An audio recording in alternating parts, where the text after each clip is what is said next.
If you love perfect brows but hate the hassle, follow these simple aftercare steps for stunning results. Alright, let's dive into the ultimate guide for microblading aftercare. First 14 days, it's all about being careful. Avoid getting those brows wet, no showers, swimming, or sweating. And hands off. Don't pick, itch, or scratch the tattoo. Let those scabs fall off naturally for better pigment retention. Stay away from direct sunlight, tanning beds, hot tubs, steam rooms, and saunas.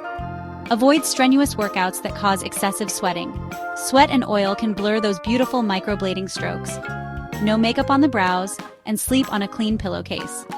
For the first 24 hours, pat the area with a tissue hourly to absorb lymph and blood. Twice a day for the first 5 days, apply a thin layer of aftercare serum or ointment. Think Tina Davies or even coconut oil.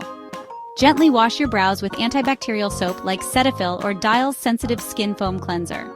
Pat dry with a soft towel, no rubbing.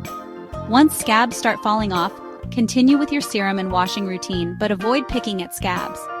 After scabs are gone, you can gradually resume your normal routine: makeup, sun exposure, swimming, and workouts. Remember, healing takes 28 days. Keep those brows looking fierce and fabulous. Contact your artist if you have any questions. That's it, beauties. Follow these steps and you'll have the best microblading results ever.